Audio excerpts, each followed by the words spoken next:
Okay, it's early morning on a Sunday morning, and the weather's pretty good. It's supposed to be 20 something degrees Celsius today, so 21 or so. Not too hot, not too cold. And the moggies are out to get their playtime in the morning, game time. It's the usual time on a Sunday morning. They get their toys and we run around the garden and do interaction and just get them some exercise. So, and you can see Matilda there having a good look around. So the purpose of this video, I'll probably join two together, is to just go through some different loadout settings that I've got. So what I've done is I've acquired a Singi 48 backpack from Fjallraven, and that is to replace my Osprey Stratos 50 bag, which is in the video is sitting beside the tucked away beside the Fjallraven bag.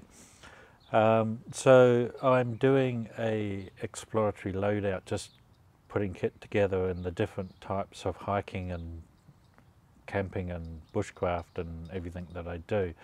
So I thought I would stick the camera on it and just show some of the ideas.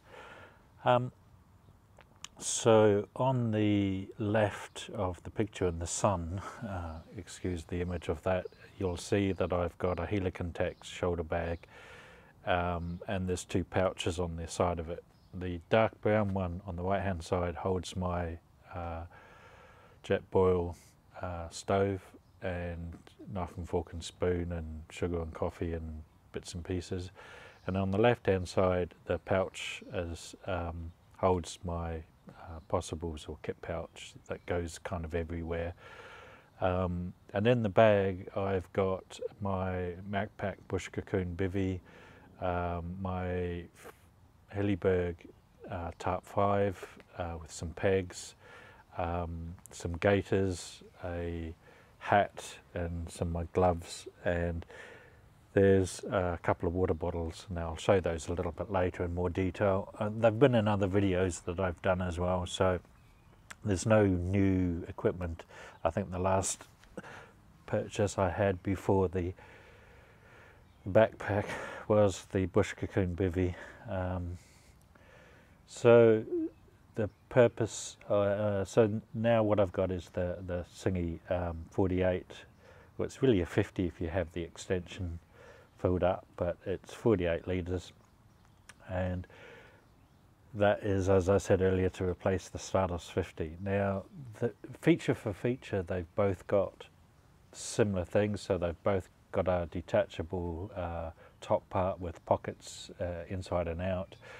They're both top loaders, and they're both bottom loaders as well. The Singi doesn't have a partition in it, which is what I like about it. The Stratos does, which is also cool. It's a way of separating equipment, wet equipment from dry.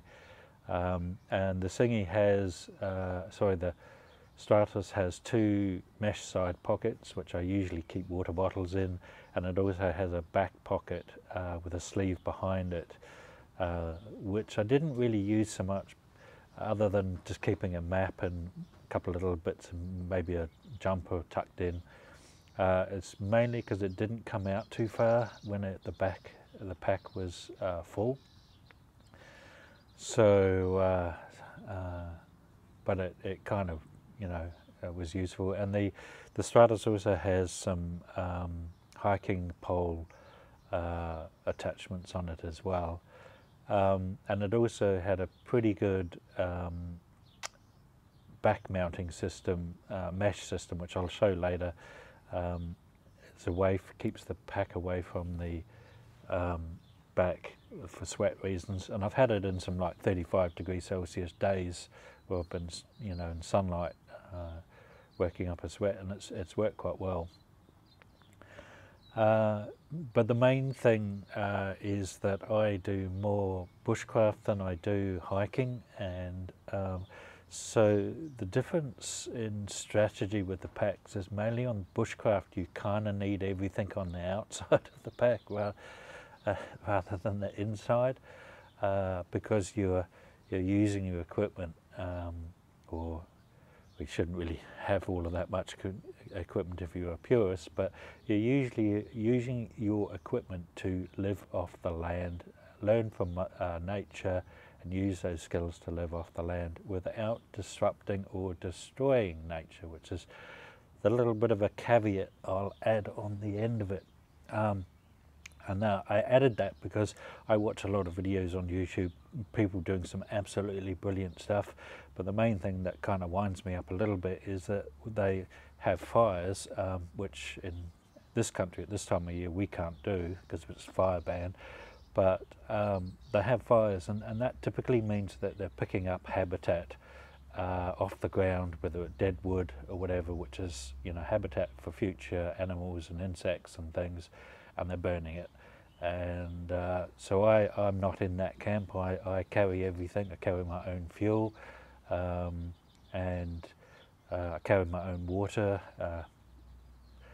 There's a reason for that, is that in the backcountry you can find springs and things like that where the water's pretty good and you can filter it and all of that, but when you're out in the plains and things and it's farmland and things, the water is it can have nitrates and or other things in it, and so it's much better to carry your own water.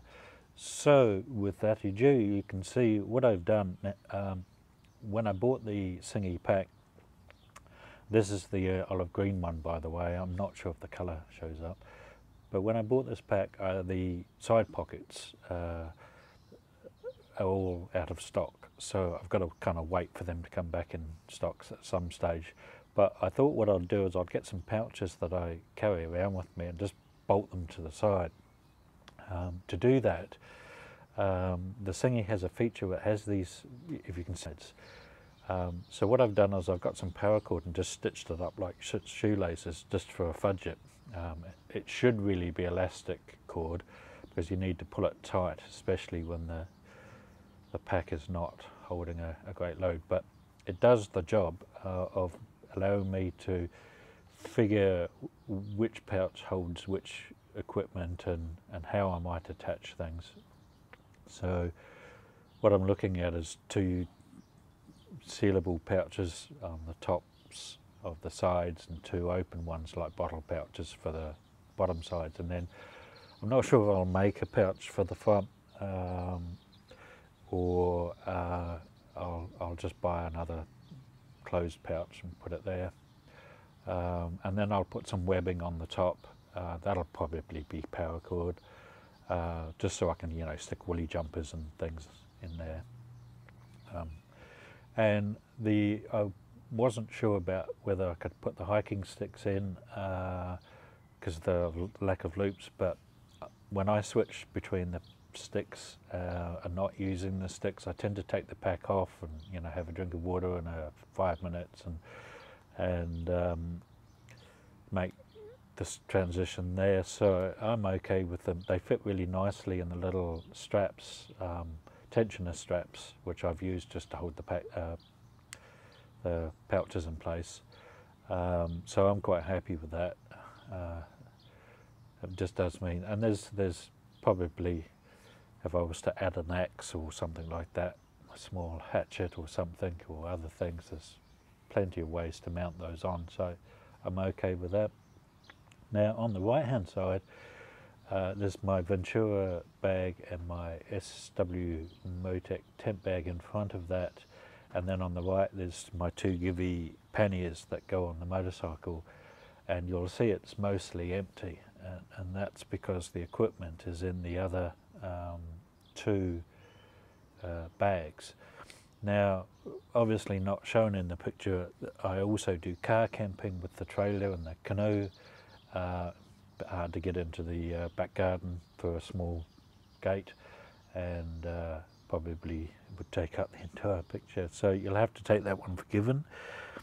Basically I have a high-sided trailer and I have my canoe on top of that, and my project, my long-term project, is to turn that trailer into a small camper.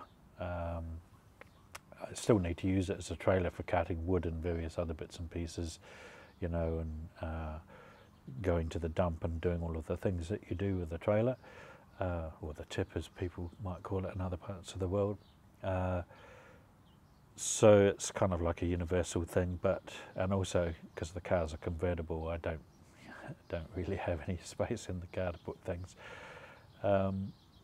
So that also has a really big 2-room family tent that I use. It's kind of like a major base camp. And so the three main ones are the 1 to 2 day walks using the shoulder bag, the probably 1 to 5 day walks, I guess, using the backpack is the intent, and then the long distance touring around the country and the overnighters and all of the other bits of things that you do, and the off-road explorations and the fishing trips and all of the other things that you do with the motorcycle will go in the other bags. So what I'll do is I'll wander over. I'm just sitting behind the camera at the moment, and I've got the Rode wireless mic plugged in, and the camera's my iPhone 7. So I'll just wander over and get in the picture and sort it all out, and then I'll do a little bit of showing just some of the kit and what I've done with it and the intent behind it. And so this is really to do with progression of making sure you know, when you buy new kit to upgrade and make it lighter and better and stronger, you repurpose the older kit, and that's what I've been doing, and retiring some of it. And but I've got a long-term strategy of the different loadouts that I want, and eventually I want to get to the stage where I don't have to unpack everything. The packs are kind of always there and always loaded, and it's just a matter of putting food and water in them, and off I go. And so with that regard, there's also things that would form part of my disaster kit if there was another big earthquakes in the city or something else happened, you know, where the water stops for weeks on end. And I'm not the greatest one for queuing up waiting for water, as happened in the last earthquake, for multiple days, and you know, having to dig holes in the back garden because the plumbing on the toilet doesn't work or anything else, and all of the things you have to do when the essential services disappear. So you know, just that's the other purpose behind everything. It's kind of like if you need to carry on living now, obviously I've got bottled gas in the house as well, or outside the house, and a gas stove and things, so those services tend to not go off. It's really just water and sanitation as the two biggies for the disaster side of things. So anyway, enough of that, and let's get in and do some exploration with the video.